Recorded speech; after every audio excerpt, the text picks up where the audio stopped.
Bona tarda. El Rugby Club L'Hospitalet ha tancat la primera fase de la Lliga amb una important victòria al camp dels Sitges, un resultat que li permet acabar en segona posició i disputar per segona temporada consecutiva la fase d'ascens a la màxima categoria del rugby espanyol. No serà una aventura fàcil, això és evident, però des del club confien que si les lesions el respecten, l'equip pot presentar batalla. Davant tindrà equips amb potencial, com ara el Getxo, el Sarauts, l'Independiente o l'Alcobendas. Veurem també si el conjunt riberenc es reforça amb algun jugador per afrontar amb més garanties aquesta segona fase. Amb el Rugby Club L'Hospitalet hem obert el programa, però encara ens queden moltes coses més per explicar. Fem un tastet donant pas al sumari del programa d'avui. L'Hospi empata al camp del Tona després d'avançar-se en dues ocasions al marcador. Tot i no aconseguir la tercera victòria consecutiva, l'equip es manté a 3 punts de les places de play-off d'ascens. El Club Bàsquet L'Hospitalet cau a la pista del Benicarló per 17 punts de diferència. Els riberencs van notar en excés les baixes d'Edgar San Epifanio i Gran Lozoya. L'equip es manté fora del descens directe. El Ramon Soler, Club Esportiu Voleibol L'Hospitalet, supera el Sasell Lleida per 3-0 en el primer partit de la segona volta, un resultat que permet mantenir el liderat a la primera nacional.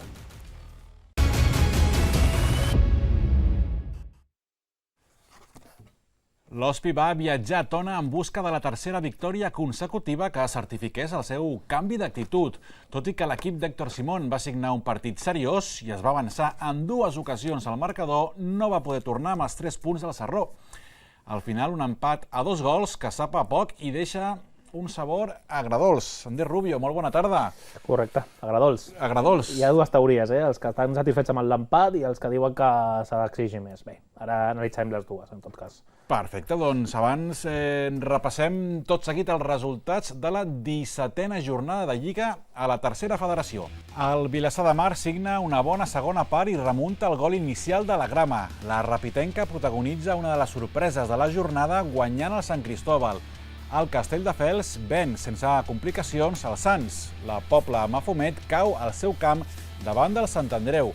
El Vilafranca i la Muntanyesa reparteixen els punts, l'Europa supera a domicili el Girona B gràcies a un gol a poc més de 10 minuts pel final i per últim empata un gol entre el Peralada i el Badalona. Pel que fa a la classificació, l'Europa segueix líder una jornada més. El seu perseguidor més immediat és el Sant Andreu a 8 punts de distància. Els altres 3 equips classificats en zona de play-off d'ascens són el Sant Cristóbal, la Muntanyesa i el Peralada. A només un punt d'aquestes places hi ha el Castelldefels. A 3 punts tenim a l'Hospi i a 4 el Girona B. A la part baixa de la classificació, les victòries aquesta jornada del Vilassar de Mar i de la Rapitenca apreten una mica més la lluita per evitar el descens. Una lluita on hi són el Badalona, la Grama, el Sants i el Vilafranca. I el que dèiem, l'Hospi va viatjar a Osona amb l'objectiu d'encadenar 3 victòries consecutives, un fet que no assoleix des del passat mes d'octubre. Malauradament, es va trobar amb un rival, Andrés, que mai es va donar per vençut. Un rival que està fent una gran temporada i ho hem de dir, el Tona està sent segurament un dels revelacions de temporada en el sentit que és un equip acabat de pujar i que està a mitja taula i amb certa tranquil·litat, és a dir, no està patint, ni molt menys el conjunt del Tona, però en qualsevol cas, insistim, l'Hospi es va avançar 2 vegades, ara veiem precisament el penal que provoca Cristian Gómez amb aquest llançament després de la falta directa de Canario. La mà jo crec que és clara, es queixen els jugadors del Tona, però jo crec que és clara. I després doncs, anotarà Canario el 0-1 a favor de l'Hospi. Quan tu t'avances 2 vegades, i és una de les coses que diu el mateix Canario després en declaracions, quan tu t'avances 2 vegades jo crec que s'ha d'exigir més al centre d'esport L'Hospitalet. És veritat que el Tona és un bon equip, és veritat que empatar fora de casa, doncs bé, es pot considerar que no és un mal resultat, perquè al final dius, bé, fora de casa sempre és complicat, i etc. I és una lliga que està igualada, es poden dir moltes teories, no? Però sí que és cert que un cop t'avances 2 vegades i ets l'Hospi, que al final hi ha certa exigència per al centre d'esport L'Hospitalet, no és un equip que es conformi amb poca cosa, sinó que l'Hospi, evidentment, està dissenyat i al principi de temporada es va dir que l'objectiu era pujar de categoria, és a dir, al final, si l'Europa digués que li va haver un empat a Tona perquè té una certa avantatge, doncs ho podíem entendre, no? Però l'Hospi jo crec que se li ha d'exigir més i sobretot insistint quan s'ha avançat 2 vegades sobre el terreny de joc. Hem vist la primera, hem vist també l'empat del Tona, marcat per Ale Gaitán, i aquí veiem la jugada per l'esquerra de Lobato i la rematada a plaer de Miquel Ripoll, 6è gol de la temporada del Balear, de Ripo, i evidentment, doncs, insistim, es tornava a avançar al centre dels Pol Hospitalet, segurament ara amb un joc pitjor que el que estava fent a l'inici de la primera part. La primera part sí que l'Hospitalet va sortir bé, després no tan bé, quan va aconseguir el gol, i la segona part sí que el Tona va estar segurament durant molt de temps jugant a camp ofensiu. Aquí veiem el 2-2 de Joventeny, que va repetir. Recordem que va ser el jugador que va marcar l'1-1 a l'anada davant del centre d'Esport L'Hospitalet, i amb el 2-2 el Tona va tenir ocasions, també l'Hospi, evidentment. Aquí veiem un gol anul·lat, en aquest cas a Ripoll, després del llançament de Rubi, es queixava Ripoll, però en qualsevol cas és molt complicat analitzar-ho des d'aquesta posició. I com dèiem, el Tona va tenir ocasions per fins i tot endur-se els 3 punts, aquestes 2 pilotes al pal, i al final, insistim, 2-2 per un Hospi que suma un punt, que és veritat que si la setmana vinent guanya, aquest punt pot semblar no tan dolent, però sí que és cert que, home, avançant-te 2 vegades, segurament l'Hospi se l'hauria d'exigir haver acabat guanyant el duel. Aquí veiem ja l'última ocasió, ja és pràcticament minut 90 o temps afegits fins i tot, aquesta ocasió clara de Raúl Pérez, que tampoc anota. I finalment, com dèiem, 2-2, repartiment de punts, i l'Hospi que queda amb aquesta taula una mica, no massa lluny, perquè de fet segueix a 3 punts, com la setmana passada, perquè també va empatar el Peralada, però ara mira la classificació, està a 18 punts de l'Europa. Home, són molts punts. Són molts punts, són molts punts davant de l'Europa, que potser no se l'ha d'exigir a l'Hospi, o sí, no ho sé, però potser pensar que hauria d'estar com l'Europa potser és complicat, però sí que, evidentment, tenir 24 punts, l'Europa 42, sembla poc per al centre d'Esport L'Hospitalet. Està a 3 del playoff d'ascens, està també a 10 de Sant Andreu, està a 7 de Sant Cristóbal, està a 6 de la Muntanyesa, que és un altre equip que acaba de pujar. Bé, són números que jo crec que a l'Hospi se li ha d'exigir més. L'empat a Tona es pot considerar que no està del tot malament, però sí que crec que l'Hospi se l'ha d'exigir, sobretot si t'avances 2 vegades i el partit tens ocasions, si és obert, se l'ha d'exigir que sumi els 3 punts en un partit com el de Tona. Totalment d'acord. I després del partit vam poder escoltar l'entrenador Héctor Simón, com també altres 2 jugadors riberencs. Està clar que nosaltres veníem a buscar els 3 punts i regalar-li a la nostra afició, que s'ha desplaçat avui fins aquí, doncs aquesta alegria, però al final ha sigut que crec que l'hem de fer bo la setmana que ve al nostre camp y avui donar-lo per bo. Sí, el campo es complicado, pero bueno, el campo es tan complicado y ponernos por delante 2 veces no se nos puede escapar a los 3 puntos y bueno, pero es lo que digo siempre, hay que seguir, aprender de los errores y intentar que no pase más, porque cada vez hay menos jornadas para ponernos arriba y engancharnos. Sabíamos que veníamos a un campo muy complicado, que ellos le meten mucha intensidad y creo que al final el punto es lo más justo y ahora pues intentarlo hacerlo bueno en casa la próxima semana. No, i al final, Andrés, els jugadors pràcticament et donaven la raó i compartien el discurs de que el 2-2 és insuficient tenint en compte això, que t'has avançat 2 vegades al marcador. Sí, sobretot Canaris el que diguem és una mica més crític amb el resultat, i és veritat, insistim, que t'avances 2 vegades i que ets l'Hospi.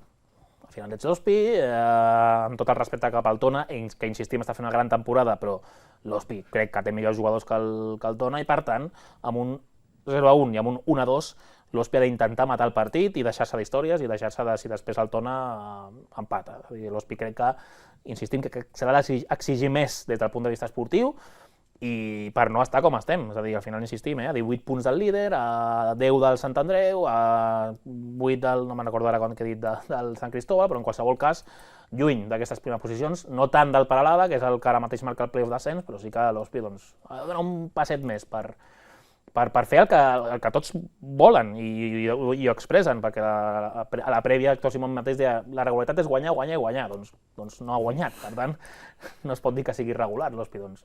I com alguns dels integrants de l'Hospi deien, si diumenge vinent s'aconsegueix la victòria, aquest punt davant del Tona pot ser menys dolent. El proper rival serà la Pobla de Mafumet. Filial del Nàstic. i això ja és un problema perquè és un equip que ara està mirant l'alineació, va jugar, són imatges de la temporada passada, un partit contra l'Hospi al Municipal, que va guanyar l'Hospi 4-2, per cert, per tant signem que es repeteixi aquest marcador.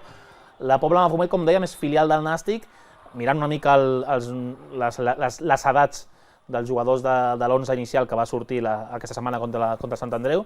Hi ha dos jugadors de 22 anys, que són Fernando Torre i Ivan Amoedo, i són els dos més veterans, amb 22 anys. Per tant, és un equip molt jove, típic d'un filial, i aquests equips joves moltes vegades no són el que millor se li dona a l'Hospi, que amb aquests equips que corren i que són intensos i que són molt mòbils, a vegades l'Hospi li costa. Per tant, esperem que això també ho prengui nota al centre d'Esport L'Hospitalet per tal que el partit de diumenge sigui positiu pel conjunt d'Héctor Simón i que guanyi, que superi a aquesta Pobla de Mafumet, que està fent una bona temporada, que també està ara mateix a mitja taula, però sí que és veritat que en els últims 4 partits només ha aconseguit 2 empats. Porta 2 de 12 als darrers 4 partits, per tant porta ja 4 de jornades sense guanyar aquesta Pobla de Mafumet, i també és una bona opció, una bona oportunitat per l'Hospi per superar, per sumar 3 punts i per intentar seguir apropant-se a aquest Peralada, que és l'equip que, insistim, marca ara mateix la 5a posició.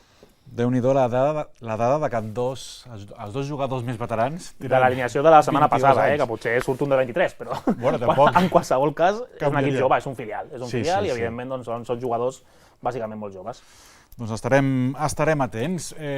Ara deixem de banda el Centre d'Esport L'Hospitalet fins al proper dilluns i centrem la mirada en les categories territorials. Ho fem primer de tot comentant els marcadors d'aquest darrer cap de setmana. En categoria masculina, a la segona catalana, la Unificació Belvitge va perdre per la mínima davant del Marianao Poblet amb un gol de l'ex del Can Boixeres, Maverick Viñales. De la seva banda, el Gornal va refer-se del gol inicial del Levante Les Planes marcant una maneta. El conjunt de Miqui Rodríguez segueix líder en solitari. Baixem a la tercera catalana, on el Can Boixeres va sumar un triomf merescut que el manté en quarta posició a 9 punts del primer. La Florida de Juan Martínez va ensopegar el camp del Sant Boià B i segueix quarta per la cua. I el derbi entre l'Hospitalense i el Campí, la victòria va caure a favor d'aquests últims. De seguida veurem imatges de l'enfrontament. L'Albirrojita va sumar els 3 punts com a visitant i es manté a la zona mitja de la classificació. Parlem ara de la quarta catalana. L'Atlético Marina guanyava el líder per 2-0 al descans, però va acabar empatant el duel. El Barcelona Sporting Club va apallissar el seu rival amb 4 gols d'Edwin Rebelo, que ja porta 23 en 14 partits disputats. La Fundació L'Hospitalet Atlètic goleja per 6-1 al Darna i segueix encapçalant la classificació una jornada més. De la seva banda, l'escola Collblanc Torrassa venç a l'equip B de la Uni Belvitge i es situa a només 2 punts del liderat. A la Lliga Nacional Juvenil, derrota de la Uni Belvitge a casa, una nova derrota que manté l'equip tercer per la cua. Parlem ara de les categories femenines. Comencem per la primera catalana. L'Hospi va caure al camp del líder, que va marcar els 5 gols en els primers 37 minuts de partit. A la segona catalana, la Fundació Acadèmia L'Hospitalet va salvar un punt en el temps afegit davant del Sant Boià. L'Albirrojita va perdre per 2 gols de diferència. La Fundació L'Hospitalet Atlètic no va tenir opcions de victòria al camp de la Barceloneta, mentre que la Florida continua comptant tots els seus partits per victòries. Ahir diumenge, gran resultat al camp de la Muntanyesa. El Campí va posar fre a 3 derrotes consecutives guanyant el derbi al camp de l'Hospitalense, que segueix una setmana més a la part baixa. 1-3 per al conjunt de Sofian Araisi. I merescut, podríem dir, tot i que sí que és veritat que va haver-hi 2 parts molt diferenciades. L'Hospitalense va ser millor en la primera, el Campí va ser millor a la segona, però en qualsevol cas sí que segurament el Campí el que va tenir moltes més ocasions clares. L'Hospitalense va ser millor, com dèiem, a la primera, però tampoc generant moltes ocasions, i en canvi el Campí sí que la segona part va tenir moltes per fins i tot fer una victòria més ampla. Aquest és un dels homes del partit, Jordi Martínez, el nou entrenador de l'Hospitalense des de fa 2 o 3 jornades. I aquí veiem el penal que suposa, veiem abans una ocasió d'Aranda, aquí veiem el penal sobre Intriago, i el mateix número 7 de l'Hospitalense, Aranda, és l'encarregat d'anotar el gol i de posar per davant a l'Hospitalense 1-0. Primera part amb aquest resultat, segona part, insistim, el Campí va ser molt millor i va començar amb aquest gol d'Ibarra, que feia temps que no sortia com a titular, que no jugava minuts amb el Campí, doncs va tornar Ibarra i va anotar el gol de l'empat, i molts pocs minuts després va arribar el segon del conjunt quadribarrat, obra d'Oliver Andrés Saiz, a la sortida d'un córner, era minut 52, per tant, era tot just l'inici de la segona part. En 2 minuts va donar la volta al marcador al conjunt del Campí. Aquí veiem una ocasió clara de Cebollada i una gran aturada, s'ha de dir, d'Izan Vega, del porter de l'Hospitalense. I aquí el tercer, ja al minut 84, l'Inver Méndez anotava el gol que ja certificava pràcticament la victòria de l'Escola de Joventut Campí, que necessitava molt guanyar, perquè després de 3 derrotes consecutives sí o sí havia de sumar 3 al conjunt de Sofian Araixi, i així ho va aconseguir. Sentim què van dir els protagonistes d'aquesta victòria del Campí davant l'Hospitalense. La primera parte ha sido nuestra, incluso al principio de la segunda parte podíamos haber sentenciado, no lo hemos hecho y bueno, ellos en la segunda parte la verdad que están mejor que nosotros y bueno, y el resultado está ahí. Lo primero es seguir trabajando, no cabe otra, es seguir trabajando y buscando las soluciones, pero no queda otra que seguir trabajando. La verdad que nos vamos contentos con el resultado de hoy, veníamos de hacer de 5 partidos solo sacar 4 puntos, se nos estaban juntando la gente de abajo y con esta victoria avanzamos 2 o 3 puestos y dejamos a Hospitalense un poquito más atrás.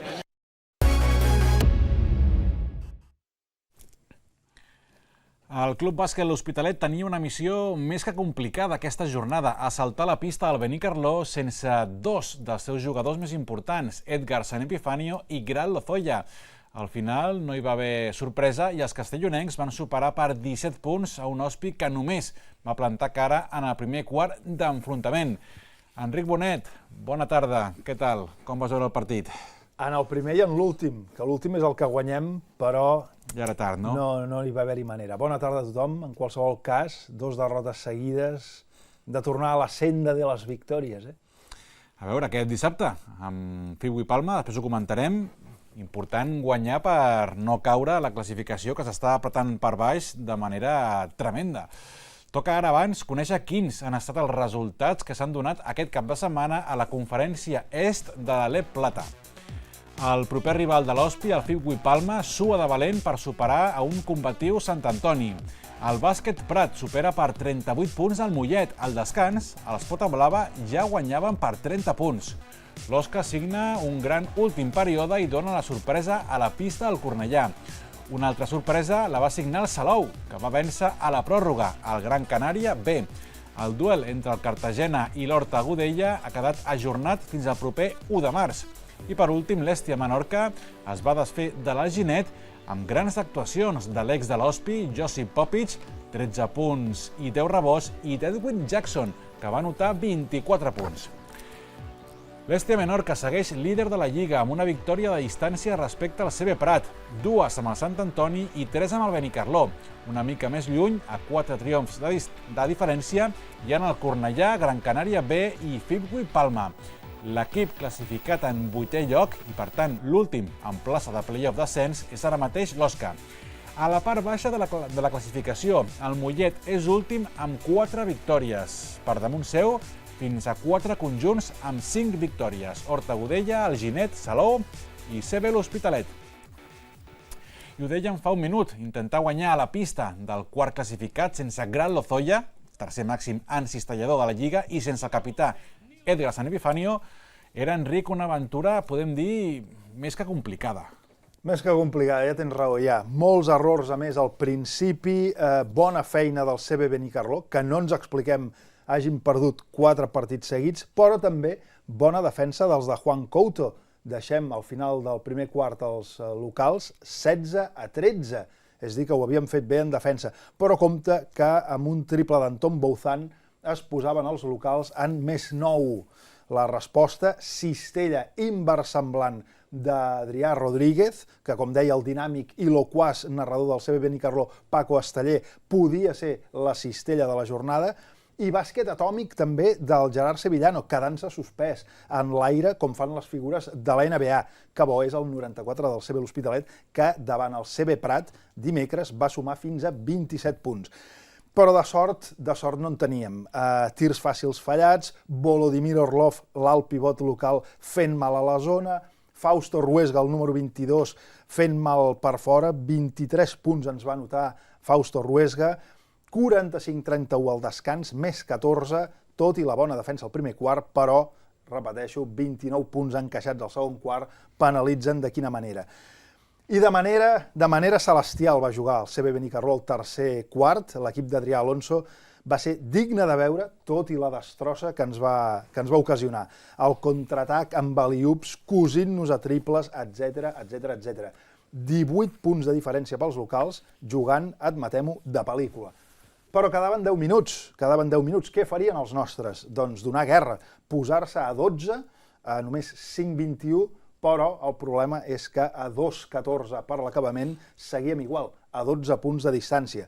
I al final, doncs ja ho veieu, 89-72, més 17, vam acumular 3 victòries seguides just abans d'acabar l'any, ara hem acumulat 3 derrotes, doncs ara, aviam si repetim la història i tornem a sumar 3 victòries. En el partit d'ahir, lògicament, destacar la bona feina d'Anthony Libroia, 19 punts i 7 assistències, enorme el 13 del CB Benicarló, 12 rebots captura Pedro García, el número 7, és un 2-0-2, porta tanmateix 3 temporades a la Lliga Leb Plata i ahir es va imposar sota els taulers i, evidentment, els 23 punts que esmentàvem del Fausto Ruesga. Per part nostra, molt bé l'Adrià Rodríguez, 15 punts, 6 assistències, rècord tant en anotació com en assistències aquesta temporada pel d'Esplugues. L'Arnau Tarrida, per cert, el dimecres davant del CB Prat va anotar 9 punts, que és el màxim d'aquesta temporada. Molt bona també la jornada de dimecres per part d'Albert Real, que va anotar 12 punts davant del CB Prat en només 13 minuts. Mai havia anotat tant l'Albert Real jugant tan poc. I un altre jugador que dissabte està cridat a fer un bon paper. Per què? Perquè l'Albert Toms resulta que es va quedar a 0 punts a la primera volta davant del Bàsquet Sant Antoni i va respondre anotant 30 punts en els 3 partits següents. Va tornar a quedar-se en 0 punts davant l'Hèstia Menorca i la resposta va ser 30 punts més en els 2 partits següents. Dimecres, davant el CB Prat, es va quedar el de Mataró sense anotar. Ahir en va anotar únicament 2, per tant, la resposta teòrica seria 28 punts dissabte davant el FIP8 Palma. Aviam què és el que passarà. Doncs sí, i a més cal tenir en compte que ara la classificació per sota s'està apretant i de mala manera. Fins a 4 equips amb 5 victòries, només millor que el Mollet, que és últim, amb 4 victòries. Per això, a partir d'ara, guanyar comença a ser ja més que necessari, encara que tingui rivals de la talla del FIP8 Palma aquest dissabte, no, Andrés? Sí, evidentment. L'Hospi ha de guanyar. Sí que és cert que era molt complicat, perquè l'inici de 2023 per l'Hospi era brutal. Era anar a Camp de Cornellà, era rebre el Club Bàsquet Prat i era anar a Benicarló, que evidentment són 3 equips que estan dissenyats per fer coses més importants que no les que aspira a fer el Club Bàsquet L'Hospitalet, i això es va notar, s'ha notat en aquests 3 primers partits, però bé, ara comença una mica, entre cometes, la lliga de l'Hospi. Palma és un bon equip, ho vam veure també en el partit d'anada, és un bon equip també, però en qualsevol cas l'Hospi pot aspirar, sens dubte, a guanyar el partit contra Palma i sobretot a millorar les prestacions d'aquests 3 últims partits contra, com insistim, contra Cornellà, contra Prat i contra Benicarló. Ho està dient ara l'Andrés, acabar el 2022 de bona manera, molt intens. L'Hospi tindrà una setmana sencera per preparar el següent partit, el FIP8 Palma, que ves amb un horari diferent. Serà a les 6 de la tarda? 6 de la tarda, imaginem que el Palma haurà sol·licitat un horari diferent per tal de poder anar i tornar el mateix dia, i un Palma que sobretot, o l'home segurament a destacar seria David Font, que és Cantarà, un jugador format a la base del Futbol Club Barcelona, que va guanyar el torneig de triples el concurs de triples del torneig júnior 2018 a l'Hospitalet, per tant és un home que ja ha estat a l'Hospitalet i que és un molt bon jugador i que evidentment s'ha d'aturar, juntament amb altres que van superar, en Kovacevic, crec que va jugar un molt bon partit, Enric a l'anada. En qualsevol cas és un bon equip al Palma. Veig també el Manel Signes, ex del CB Prat, Lucas Antúnez, fill del gran base d'Estudiantes i del Real Madrid, per tant té sang de bon jugador. FIP8 Palma, però, és un equip irregular. Vull dir, si hem tingut opció davant de CB Prat especialment, no tant amb CB Cornellà, no tant amb CB Benicarló, però jo crec que, bé, aquest és el moment de donar la sorpresa i després encadenar-ho amb bàsquet Sant Antoni, que també és un rival complicat. Sí, a més, crec que recordar que Figo i Palma, la darrera jornada del 2022, va caure a casa contra el Salou, perquè me'n recordo que era una jornada entre setmana, l'Hospi va rebre el Cartagena, el que va guanyar, i abans de començar el partit crec que comentàvem això, que el Figo i Palma havia perdut a casa davant d'un Salou que, per cert, sembla que està agafant embranzida i que, a més, a la segona volta té un munt de partits jugant a casa, com a local. Salou ha tingut problemes des del punt de vista del pavelló, que primer s'ha per enfonsar, d'altres temes, ha jugat molt pocs partits a casa, com deies, i ara doncs, té un calendari que el pot beneficiar, sens dubte, el conjunt de Salou, i serà un rival per l'Hospi, que a més, si no m'equivoco, l'última jornada de la competició és un Hospi-Salou. Per tant, allà podrien estar moltes coses en joc, veurem què passa, però Salou és un rival que donarà a parlar segur. No sé si, Enric, estàs d'acord que s'hauria... Bueno, Edgar San Epifanio sí que sembla que jugarà aquest dissabte i Grau Lozoya és el dubte. El dubte perquè, bueno, se l'ha de forçar a jugar, cal esperar, perquè una recaiguda ara seria molt perillosa de cara a la que queda de temporada. No sé com veus la situació d'aquests dos jugadors, d'Edgar San Epifanio i de Grau Lozoya, de cara que juguin aquest dissabte. Com sempre en aquests casos, precipitar-se pot ser mortal, perquè només un sap com està, o a vegades els metges, perquè un pot enganyar a diestro i siniestro amb les ànsies de voler jugar, no? Especialment quan ets jove. Però, evidentment, jo crec que l'equip, amb els elements que té, com esmentava ara, les bones últimes actuacions de l'Albert Real, de l'Adrià, de l'Arnau, del propi Albert Oms, etc. Gerard Sevillano no cal ni dir-ho. Dan Ratnous està multiplicant... Nil Baqués està fent una temporada brutal, també. Nil Baqués, tot i els 6 punts l'altre dia, em sembla que es queda... Potser no va ser el seu millor partit, però és una temporada molt bona. Però és que està tenint grans actuacions. I el Figo i Palma, com dèiem, 3 derrotes havien encadenat ara just abans per Nadal, o sigui que repetim-ho. I tant que sí. Bueno, i ja per anar acabant la secció del CB l'Hospitalet, queda repassar l'amunt i avall d'aquesta setmana. L'avall, mira, el deixarem per les temperatures que fonts fidedignes ens afirmen que serà una setmana d'UPA. L'amunt, amunt i ben amunt tenim una sèrie de números. 380 dies és el que va trigar el gran Ricky Rubio a tornar a jugar, un nano que, com sempre dic, no havia fet encara els 15 anys i ja estava a l'ACB. Us imagineu, a la propera vida que tinguem, que ens passa això, que amb 15 anys estem a l'ACB? I un altre número espectacular, 68.323 van ser els espectadors que van veure San Antonio Spurs Golden State Warriors. Els de Texas celebren 50 temporades.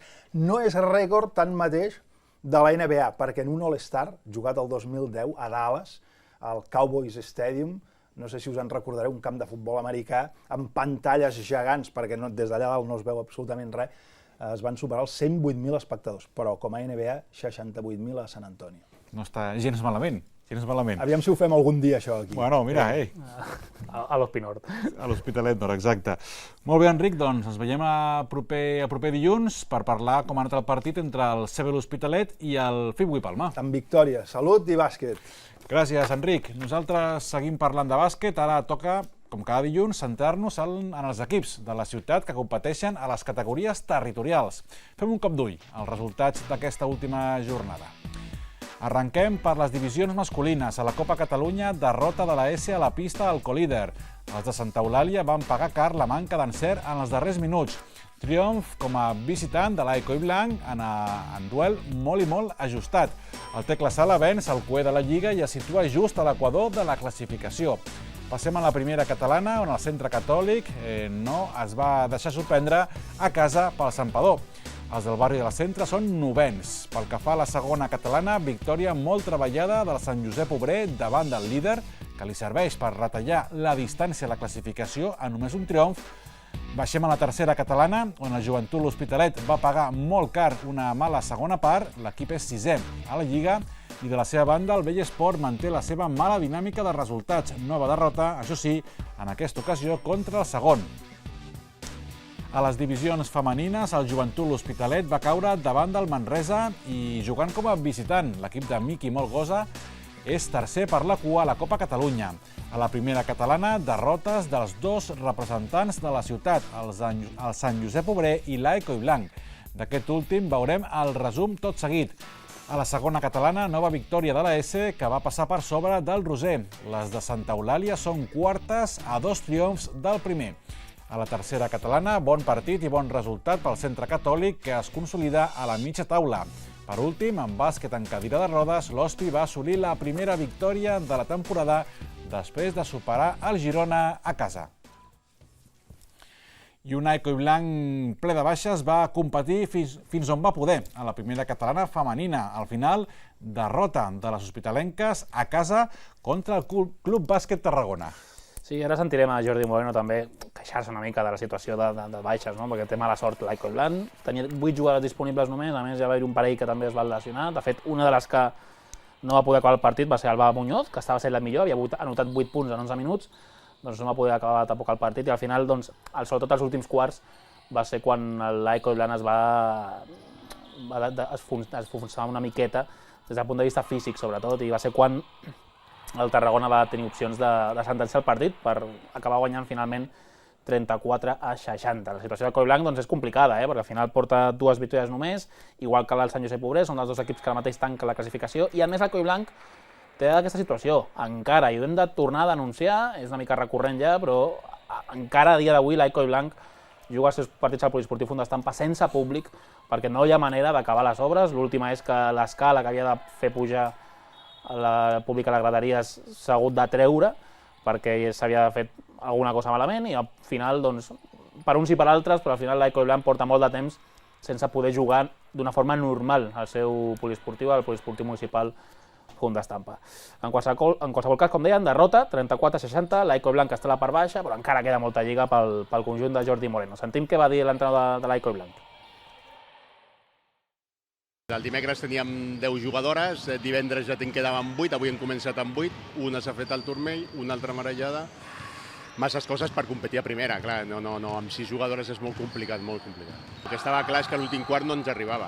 Físicament, amb una rotació de 6 jugadores, a l'últim quart no arribàvem. Hem hagut de posar la zona per tal d'intentar aguantar una miqueta més, però encara així no arribàvem en joc.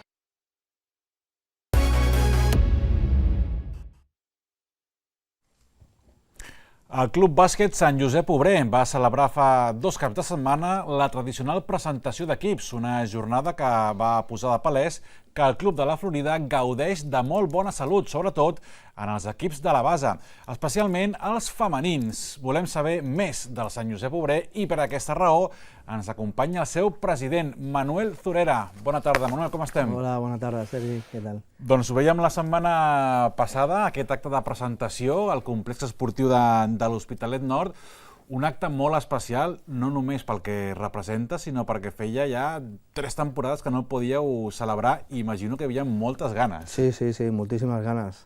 És veritat que sí, ja portàvem els 2 anys de la pandèmia i aquest ha sigut la tercera temporada i també ens ha costat una miqueta per tema de roba i tot això, però hem pogut fer la presentació tan ansiada que teníem pendent amb tota la gent i bueno, va ser un èxit de participació. Sí, a més, veiem les imatges i per mi era espectacular, no? Perquè vau posar llums, vau posar fum d'aquests que surten als concerts, o sigui, era un espectacle, de fet, no? Sí, bueno, al club, com jo he dit sempre, tenim el Joab i el seu cos tècnic de directors tècnics i tenen moltes idees i van pensant coses i una d'aquestes era fer aquest any una cosa així divertida, que fos especial i que poguéssim fer gaudir a tota l'afició.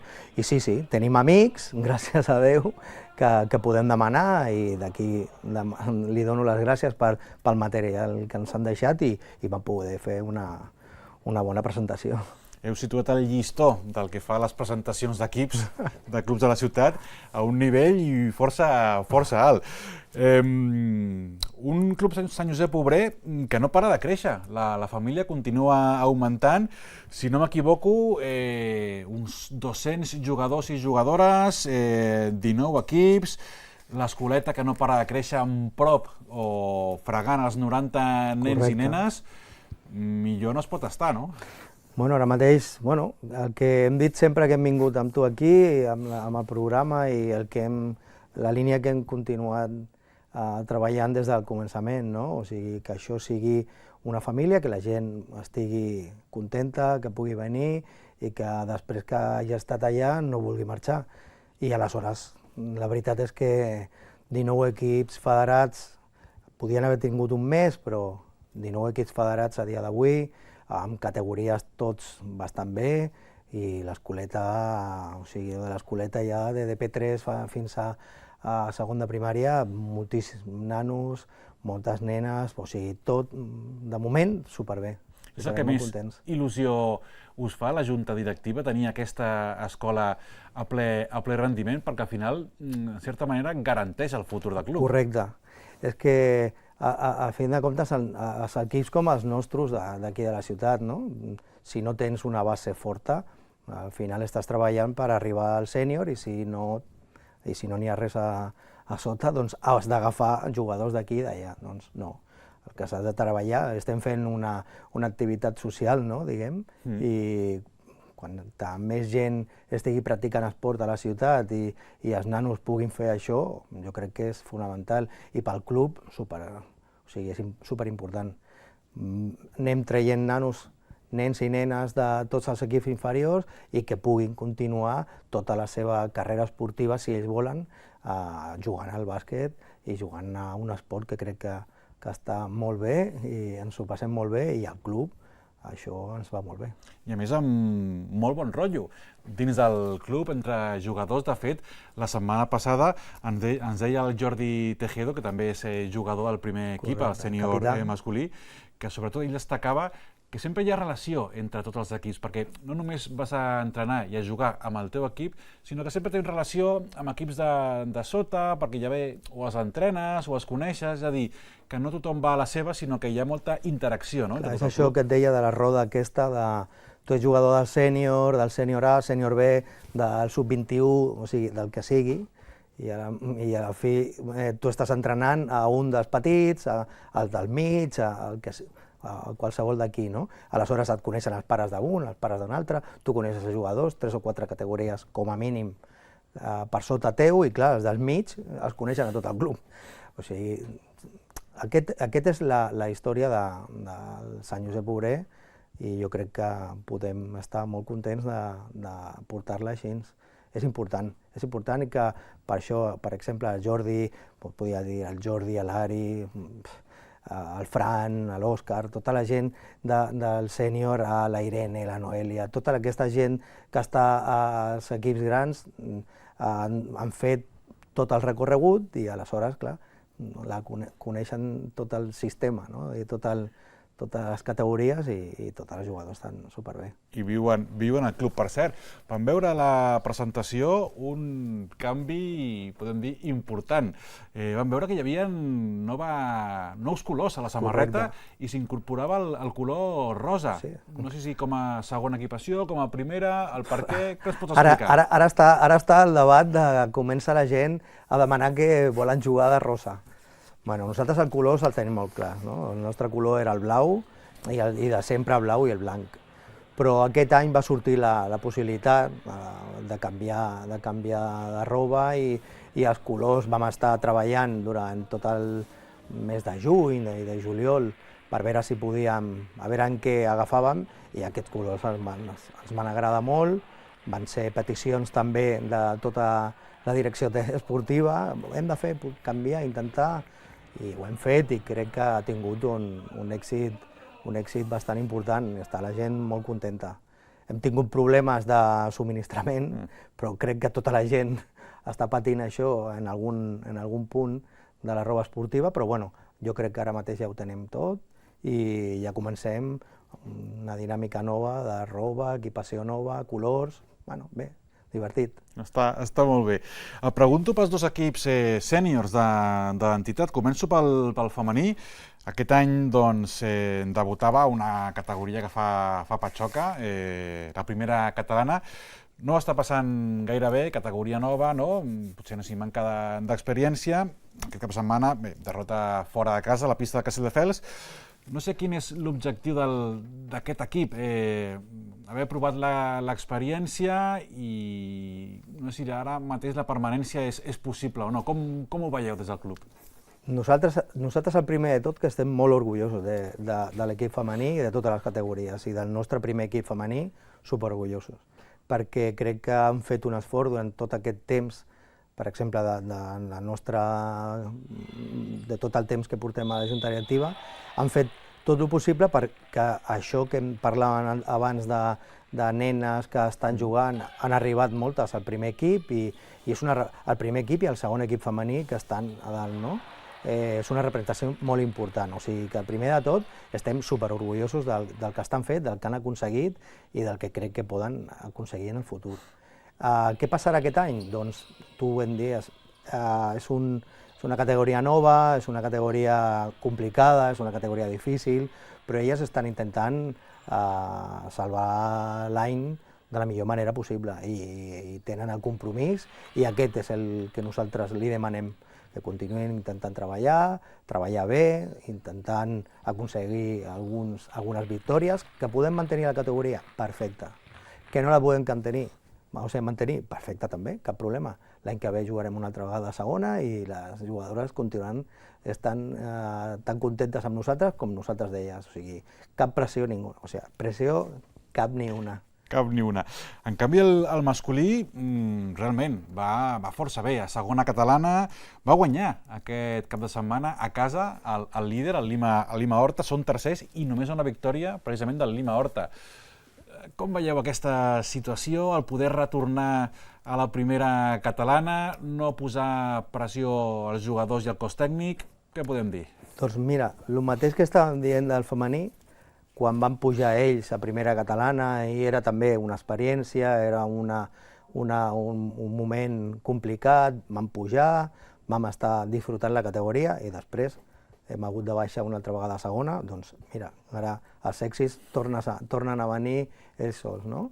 Ells ho estan passant bé, estan jugant bé, n'hi ha un bon grup de jugadors allà que estan treballant força pel club i nosaltres estarem recolzant tots els equips, que ells comencen a arribar a dalt, el San José Obrero, el CB Sant Josep Obrero i tota l'afició estarà al costat d'ells perquè puguin aconseguir l'ascens, igual que les noies del femení. Si necessiten que tot el club, i això sí que ho dic per tot el club, si els dos equips de la casa, els primers equips, necessiten de tota la nostra per anar a l'estadi, allí al pavelló, a animar, hem d'anar per aconseguir que des del respecte i dels valors que nosaltres tenim al club, doncs intentar que això es pugui aconseguir i segur que ho aconseguim.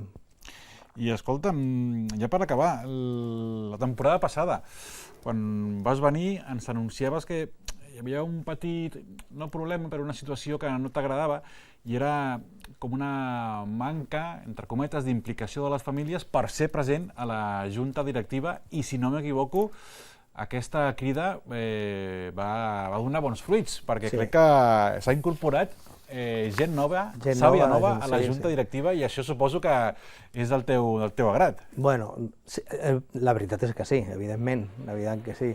Nosaltres, jo aquí l'any passat, ara vaig de fer allò de tragar cable i de recollir cable, no? No és recollir cable, la veritat és que nosaltres, els presidents dels clubs, quan signem amb la Federació Catalana, tu tens una data d'inici i una de final, i amb la meva junta directiva, si no n'hi ha ningú que vulgui marxar abans, doncs és fins al 2025. Què problema té això? Que tu has d'anar, el que explicava l'any passat. Nosaltres hem d'anar. La nostra responsabilitat també és aquesta, que després de tu n'hi hagi algú o alguna que pugui estar al capdavant de l'entitat, perquè si no, que has de tancar. Clar, l'any passat nosaltres fèiem una crida, escolteu, si això no tira endavant, després de 200 jugadors, 90 d'escola, estem parlant de 300 famílies. 300 famílies són moltíssimes perquè n'hi hagi algú o alguna que vulgui també estar col·laborant o estar al davant.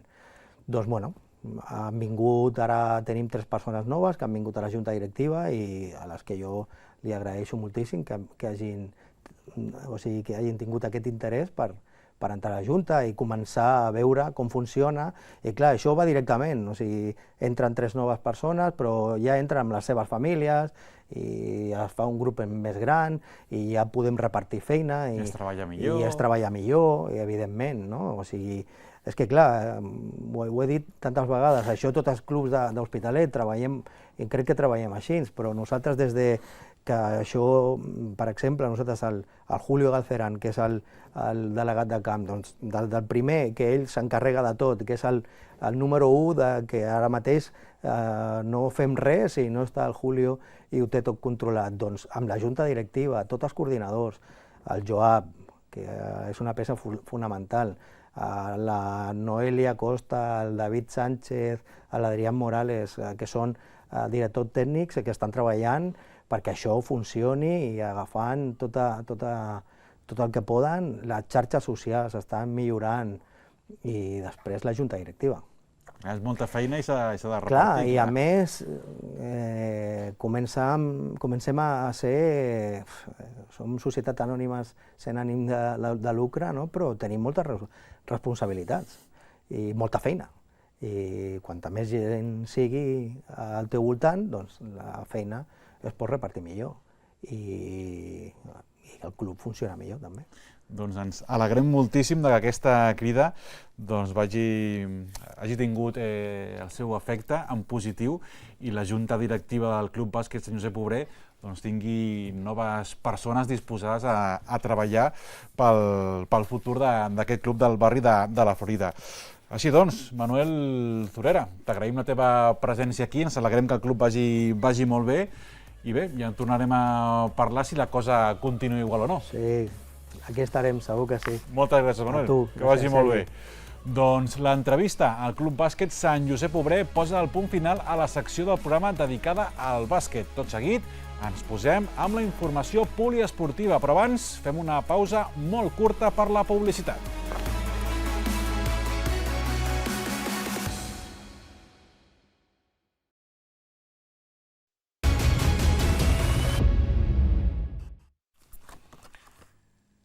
La temporada oficial d'atletisme va arrencar fa 8 dies amb el Campionat de Catalunya de clubs en pista coberta i aquest cap de setmana s'ha celebrat els Campionats de Catalunya de proves combinades i també de cross. Doncs bé, l'Hospitalet Atletisme ha guanyat medalles importants en totes dues cites. En el de proves combinades celebrat a Sabadell, Carola Blanco es va penjar l'or a la categoria sots 20 i bronze en categoria absoluta. Qui va guanyar una plata en categoria sots 20 va ser Jordi Sánchez. D'altra banda, el Quim Rodríguez va aconseguir 2 medalles més, totes dues de bronze en categoria sots 23 i absoluta, la qual cosa el permetrà assistir al proper Campionat d'Espanya de proves combinades. I per arrodonir aquesta gran jornada, 2 atletes del club van obtenir medalles al Campionat de Catalunya de cross, celebrat a Mataró. Clara Laceras es va proclamar campiona en categoria sots 23, amb Aida Alemany amb tercera posició. I una vegada repassades les bones actuacions de l'Hospitalet Atletisme, passem a fer un repàs als principals marcadors de la jornada poliesportiva. Ens referim primer a les competicions masculines i arrenquem amb el triomf del Rugby Club L'Hospitalet a la darrera jornada de la primera fase. Els riberencs disputaran ara una segona lliga on aspiren a pujar a la divisió d'honor. Entre els rivals més perillosos hi haurà el Getxo, els Arauts, el Jaén i l'Almeria. Parlem ara de futbol sala. El Villesport va caure a la pista del Cué i de retruc també la segona plaça de la Lliga. El proper dissabte, partit importantíssim al Sergio Manzano davant del Manresa, segon classificat. Baixem a la divisió d'honor catalana. Aquí l'AEX va ser capaç d'empatar en el darrer sospir davant del Cornellà, mentre que la Lenya no va tenir opcions de victòria a la pista del Sant Joan d'Espí. A la primera catalana sembla que el Prat de Llobregat ha superat la crisi de resultats i ha tornat a agafar dinàmica guanyadora. Aquesta jornada triomf per situar-se a 7 punts del líder. La Sèrie A de futbol americà va donar el tret de sortida aquest cap de setmana i ho va fer amb bon resultat pels pioners, un enfrontament que va seguir en directe l'Andrés Rubio i que de seguida ens explicarà. En voleibol, molt bones notícies per l'Hospi. L'equip ha finalitzat en primera posició la primera fase de la Lliga. Tot seguit disputarà una nova Lliga on espera classificar-se per disputar la fase final per pujar a Primera Nacional Espanyola.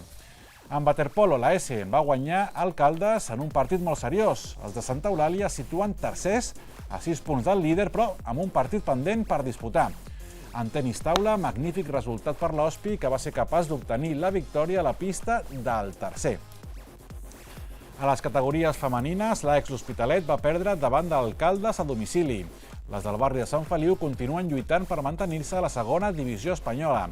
A la primera nacional de waterpolo, la S ha recuperat el camí de la victòria. L'equip de Judit Pujol és 6è a la Lliga. A la divisió d'honor catalana de rugbi, l'Hospi es va veure superat per un Poblenou molt superior. Les riberenques rebran el líder, la Santboiana, el proper cap de setmana. I per acabar, triomf de molt valor del Ramon Soler Club Esportiu Voleibol L'Hospitalet contra Lleida, un resultat que les deixa com a líders en solitari de la Lliga. I això, segueix líder, el Ramon Soler Club Esportiu Voleibol L'Hospitalet i, a més, ara amb 4 punts d'avantatge sobre el segon. Important triomf sobre un rival directe al CSI Lleida. El 5è. Ara mateix hi ha una classificació que mostra el Joventut L'Hospitalet, el Ramon Soler Club Esportiu Voleibol L'Hospitalet, en 30 punts, 3 equips amb 26 a 4, el Barça, el Mallorca i el Premià, i el Lleida, que era el CSI Lleida, que era el rival d'aquesta setmana del conjunt de Jesús Molés, 5è amb 24. 3-0, 3 punts pel conjunt de Jesús Molés. Sí que és veritat que els sets no van ser ni molt menys un passeig per l'equip de casa, per l'equip local, sinó que tots van ser competits, però l'Hospi va saber jugar millor els moments decisius i finalment se'n va endur aquest triomf. Hem de parlar, perquè al final estem veient ja que l'Hospi té 4 punts d'avantatge sobre el segon, tercer i quart classificat, per tant hem de començar a mirar què passarà. Els dos primers d'aquest grup, juntament amb els altres dos primers dels altres dos grups, són 6 equips que faran la fase d'ascens a una seu, encara per decidir, i per tant hem de començar a pensar què passaria si el Joventut, avui estem al Joventut L'Hospitalet, si el Club Esportiu Voleibol L'Hospitalet pugés de categoria, perquè seria, sens dubte, una excel·lentíssima notícia pel voleibol de la ciutat, veure que hi ha un equip que està a la segona divisió femenina estatal del vòlei espanyol. Per tant, seria, insistim, molt important, molt bonic, i cal treballar tant esportivament com institucionalment per tal que el Ramon Soler Club Esportiu Voleibol L'Hospitalet pugui assolir aquesta gran fita de pujar a la segona divisió del voleibol femení. Esperem que així sigui. De moment, la part esportiva està en compliment de la perfecció i aquesta victòria davant del CSI Lleida és una bona mostra del que expliquem. Sentim què van dir els protagonistes d'aquesta victòria davant del CSI Lleida per 3-0. La verdad es que dejar a un rival ya que tenemos una espinita clavada en la primera jornada es importante, y más porque ha coincidido las dos veces el empezar sin ritmo de competición, tanto en la primera jornada y en Lleida como aquí, después de 3 semanas prácticamente, que sí, llevamos 10 días entrenando, pero habíamos estado 2 semanas parados, y siempre has de eso intentar arreglarlo con charla en el vestuario, concienciando y tal, porque ellas han venido todas y han venido a ganarnos, es evidente. Así que un 3-0 és el mejor resultado que se puede dar. I havíem treballat molt bé aquest partit, tot i les vacances de Nadal hem estat també treballant, perquè sabíem la importància del partit contra Sesell, que a casa seva ens van guanyar, amb la qual era importantíssim sumar i sumar 3 punts. I bon inici de Lliga de l'Hospitalet Pioners, amb un triomf còmode sobre els València Firebats per 37-15.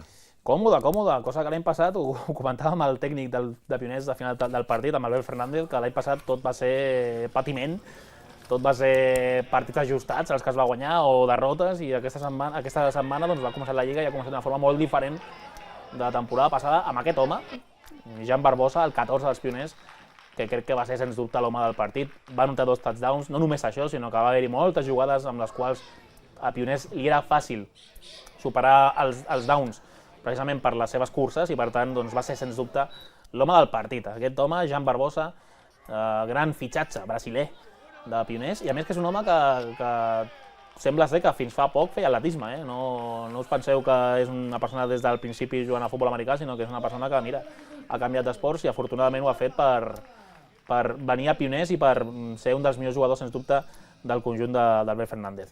Victòria, la setmana vinent hi ha un partit molt important contra Mallorca Voltors, que en cas de guanyar seria un rival directe per intentar entrar els dos primers d'aquest grup de pioners i assolir classificar-se per semifinals, que serien una gesta maca per un conjunt que l'any passat va lluitar per no baixar de categoria. Estaria molt bé que aquest any la lluita fos diferent, fos per entrar als play-off d'aquesta Lliga Nacional de Futbol Americà. Sentim què van dir els protagonistes d'aquesta victòria de Pioners de l'Hospitalet. Ha sigut un partit molt complet, hem jugat molt bé tant a passe com a carrera i sobretot el que buscava des de feia molt de temps, tenir una defensa sòlida. Ens falta millorar, és el primer partit, però ja hem començat amb bon peu, que de veritat m'ha donat un descans molt gran, o sigui, estic bastant molt millor, molt més relaxat. Hemos tenido incorporaciones que en la Copa no tuvimos contra Drags y como te dije la anterior vez, Pioners viene y viene para quedarse. Y el siguiente partido espero que sea otra victoria y ya lo veremos. Pero ahora de momento celebrar esta victoria. I fins aquí, a l'ELAC en joc d'avui 16 de gener. El proper dilluns tornarem a ser aquí amb més informació esportiva. Ander Rubio, moltes gràcies i dilluns que ve més. Més i segur que millor. Segur que sí. Doncs això, us esperem el proper dilluns. No hi falteu i que tingueu una molt bona setmana.